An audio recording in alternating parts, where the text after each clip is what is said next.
De manera breve, voy a responder las 4 preguntas que hace el grupo de estudiantes relacionadas con el enfoque de acción sin daño. La primera es, ¿qué considero que es indispensable para una acción sin daño? Básicamente 4 pasos, 4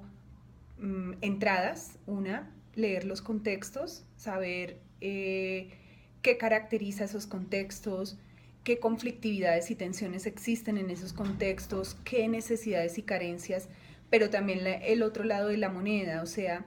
qué potencialidades, qué capacidades podemos leer en esos contextos. Si nosotros sabemos leer ambas caras de la moneda, con seguridad nuestras intervenciones van a aprovechar esas potencialidades y van a tratar de disminuir esas tensiones y esos problemas, esas conflictividades que existen. Lo segundo es reflexionar constantemente sobre lo que hacemos, una acción que sea reflexiva, que siempre esté atenta a los impactos que esté generando, pues es una acción que de hecho ya está proclive a no generar daños, es proclive a no generar daños. Lo tercero es las opciones. Siempre que nosotros evidenciamos que hay situaciones que generan daños, debemos identificar opciones y estas opciones nos van a permitir mitigar esos daños que se están generando, mitigar esos impactos que nuestra intervención genera en los contextos y por tanto realmente acercarnos a una acción sin daño. Y por último, pues estar abierto a la autocrítica. Una intervención o una institución o una ONG o un profesional que no esté abierto a la autocrítica, a mirarse de manera consciente, de mirar cómo se interviene y de mirar otras posibilidades, pues efectivamente no sería afín a un enfoque como el que nosotros estamos proponiendo con Acción Sin Daño. Entonces, esos son los 4 elementos: leer el contexto, reflexionar constantemente sobre la intervención, generar opciones creativas cada vez que identificamos impactos negativos de nuestras acciones y por otro lado estar abierto a la reflexión y a la autocrítica. En la segunda pregunta tiene que ver sobre por qué es importante la acción sin daño para el ejercicio profesional. Pues básicamente creo que todo se resume en que cualifica la intervención, una intervención que no solamente mira que se logren los objetivos, las metas, los beneficios que ésta debería generar, sino una intervención que además está siempre atenta a no generar tensiones o conflictos o situaciones problemáticas adicionales a las que ya identificamos en un contexto. Entonces siento que el enfoque definitivamente cualifica la intervención profesional. La tercera pregunta tiene que ver con la acción sin daño y con ejemplos, situaciones. Yo creo que hay 2 ejemplos que siempre refiero. Un primero es el tema de Bojayá. Posterior a la masacre, la intervención del Estado es una intervención que busca reconstruir el pueblo, pasarlo a un lugar diferente, hacer una estructura de casas, de calles, de infraestructura que es más urbana, de las características, por ejemplo, del centro del país que de una población en el Chocó, donde hay, digamos, unas características climáticas de selva, pero también un vínculo de la comunidad con el río. Entonces, haber reubicado a la población en un contexto diferente, lejano al río, con unas casas, como digo, de estructura mucho más urbana, en sí lo que hizo fue romper, digamos, como con los lazos culturales que existen y con las lógicas y dinámicas cotidianas que la gente establece con el territorio y en este caso con el río. Y en últimas no contribuyó a reparar, digamos, el daño que la masacre había generado en la gente, y esto, digamos, es una intervención absolutamente dañina para la gente.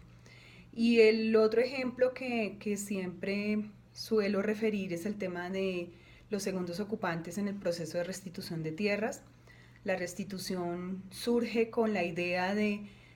otorgarle a las personas que perdieron o que fueron despojadas más bien de sus tierras en el marco del conflicto armado, la posibilidad de recuperarlas vía restitución. Sin embargo, la restitución desde el comienzo solo contempló 2 actores posibles: un actor victimario y una víctima. Un actor victimario que despoja, o que despojó y una víctima que fue despojada o desplazada. Nunca contempló un tercer actor. Esos terceros actores son en muchas ocasiones campesinos vulnerables y otras víctimas que llegaron a estos predios que estaban desocupados, que nadie refería, pues los dueños de quién era la tierra, y también huyendo o también en condiciones de mucha precariedad, pues habitaron estos predios que hoy, digamos, son reclamados por sus dueños legítimos. Cuando llega el fallo de restitución, se debe entregar el predio a la víctima solicitante y muchas veces se tuvo que sacar sin ninguna otra opción a estas personas y a estas familias que, como digo, muchas veces eran campesinos sin tierra o pues otras víctimas. Esto generaba pues problemas muy fuertes de vulneración de derechos de estas otras personas, también de injusticia, porque muchas veces no tenían ninguna intención ni ningún vínculo, la mayoría de veces no tienen ningún vínculo con el victimario despojador. Y por otro lado, pues entrábamos en un círculo y en un dilema importante que era: necesitamos hacer justicia para devolver las tierras a las víctimas que fueron despojadas, pero no podemos generar un impacto negativo como es la injusticia de despojar, ahora por vía del Estado, dicen algunos, a quienes de manera inocente, pero también sin otra alternativa, hoy habitan esos predios. Lo importante, digamos, de este caso es que la institucionalidad se ha dado cuenta de la situación, tanto la unidad de tierras como los jueces, como otras instituciones como la Defensoría, han entrado a tratar de mirar a opciones para que estas personas no queden en la calle, para que no sean expulsadas, de manera que puedan tener, digamos, otras posibilidades de habitar el campo, sin que tampoco se vulnere el derecho de las víctimas de acceder a las tierras que fueron despojadas. La última pregunta tiene que ver en cómo Acción Sin Daño contribuye a la paz. Nosotros hemos hecho esta reflexión, digo nosotros, el equipo de profesores de la especialización en Acción Sin Daño y Construcción de Paz, y bueno, digamos, otra serie de socios que siempre han estado mirando todo el potencial que puede tener este enfoque y sobre todo pues en el contexto que estamos. Y hemos llegado a varias conclusiones. Una es que cuando Acción Sin Daño pone el énfasis en los conflictos, en las tensiones, es decir, en no generar más tensiones y más conflictos de los que ya existen, pues está poniendo acertadamente el énfasis en dos condiciones que pueden acercarnos más a la paz, que es justamente cómo tramitar de manera no violenta nuestros conflictos, cómo generar espacios de diálogo con quienes no tienen las mismas creencias, formas de pensar, de actuar o intereses incluso. Y esto, digamos, pone énfasis en un asunto importante para la discusión sobre la paz. Y la segunda posibilidad es que, de todas maneras, en relación a la paz y a la implementación, por ejemplo, del Acuerdo de La Habana,